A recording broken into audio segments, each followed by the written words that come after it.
welcome back to Lex Reads. So in today's video, we are actually going to be talking about Black playwriters, mainly women playwriters.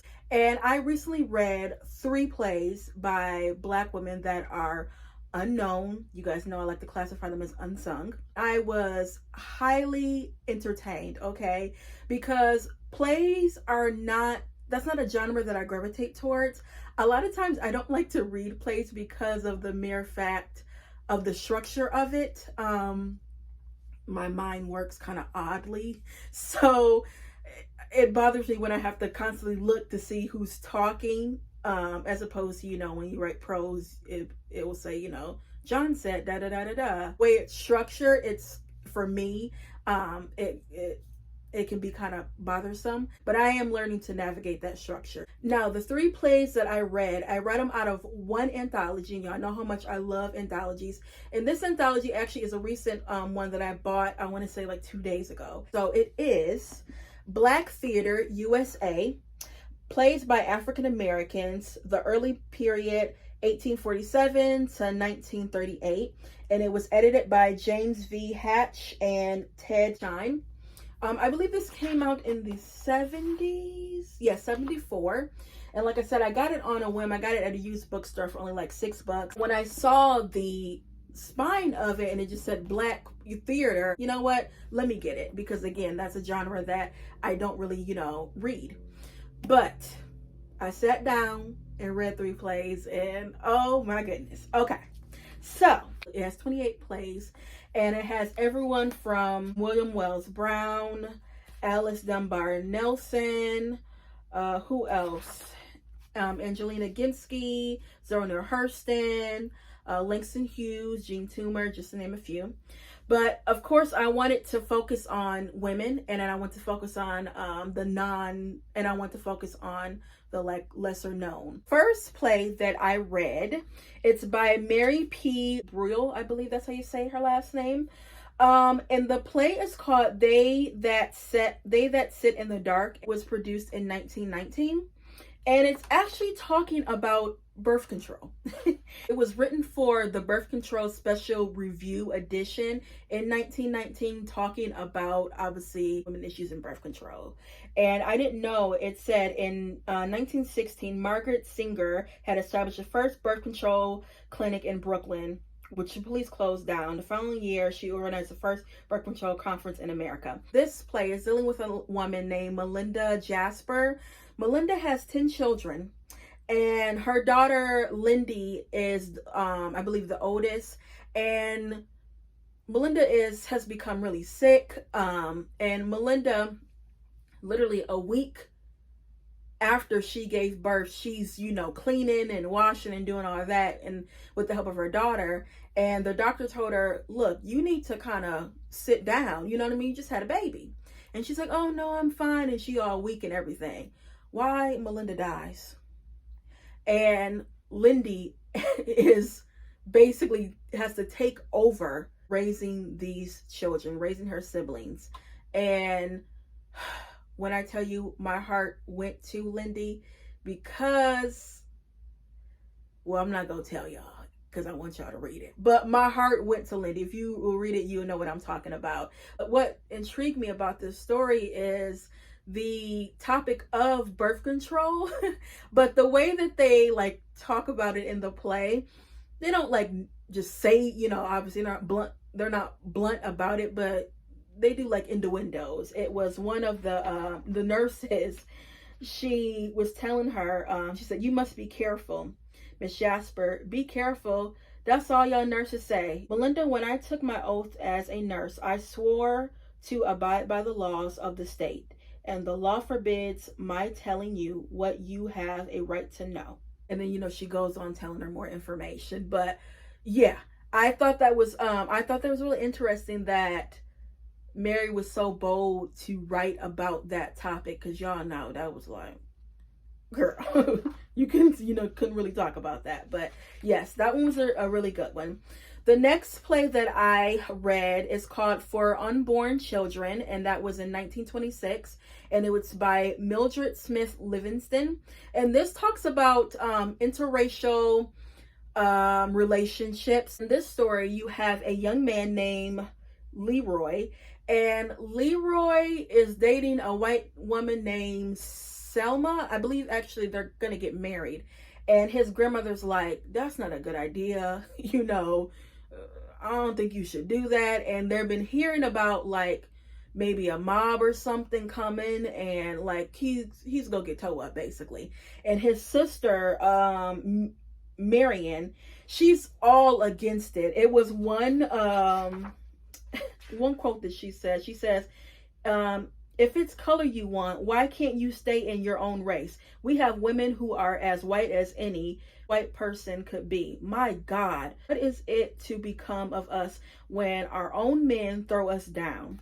And then the grandmother, she said, think about the unborn children that you sin against by marrying her, baby. Oh, you can't know the misery that awaits them if you give them a white mother. Every child has a right to a mother who will love it better than life itself. And a white woman cannot mother a Negro baby. That was deep right there. But his thing is, I don't care about that. I am in love with this woman, and it is what it is. And then you see the aftermath of what goes on in girl. And then the last one I read, which, this one was, it's called Undertow by Eulalie Spence, I believe. And this was in 1929. And girl, you have a woman named Hattie, and you have a husband named, what was that little trifling husband's name? Charlie. They have a son, but Charlie has married the wrong woman, okay? And he's know that he married the wrong woman. And also Hattie knows too that, he married, the wrong woman, which is her. And she, asked him about like a previous woman that he had, like, that was basically love of his life, named Clem. And, she's asking him like, how does she look? And he was like, well, she kind of cute. She asked her, what color is she? And she's like, oh, she's, light. And then, he goes on, and then she asks another person about, Clem. And again, she asked those same questions, and she kept on putting emphasis on what color is she, and she was light, and she was thinking, oh, that's probably why you wanted to get with her, and, I'm a dark woman, and da-da-da-da-da.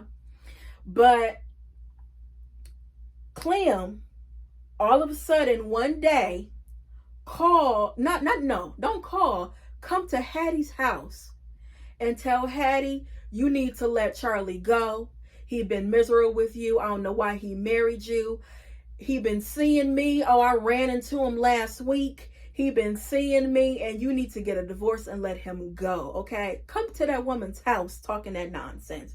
And Hattie like, what? Like, But it looked like Hattie know that Charlie has been stepping out, but I don't think,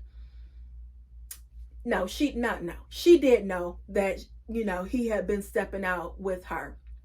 But Clem lied and was like, oh, well, I saw him last week. And she like, you've been seeing him before last week, okay?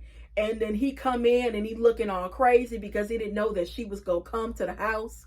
And some stuff happened, and girl, you want some drama and some tea?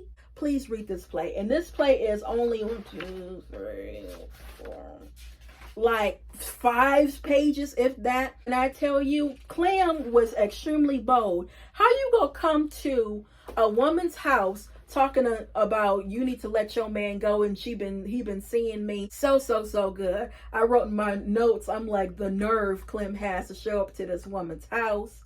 And oh my goodness, y'all, please read this, because this one was I would say, out of the 3 plays that I have read, this one was my favorite, because again, that drama and that tea was so good. The next plays that I want to read out of this book is Garvin's Images by Mary Miller. I know she was from the Harlem Renaissance.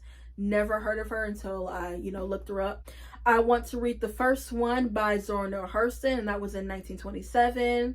And then they have a play by, what's his name, Langston Hughes, and that is Don't You Want to Be Free, and that's in 1937.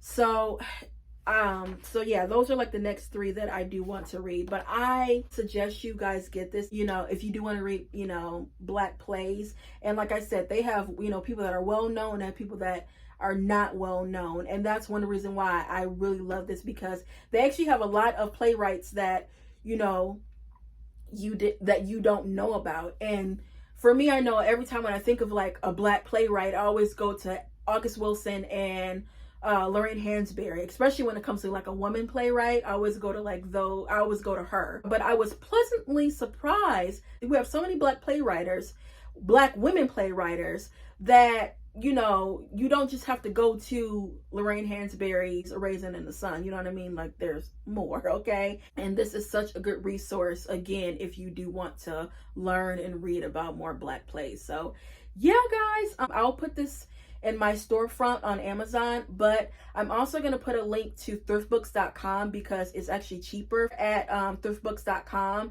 I think this is like $20-something on Amazon as opposed to $5-something on Thrift Books. I'm going to put both options down because I want to give you guys, you know, a different price range, because if it was up to me, I'd pay $5 like I did, okay? So yeah, guys, that's all I have, and I'll be back with more Black books. Bye.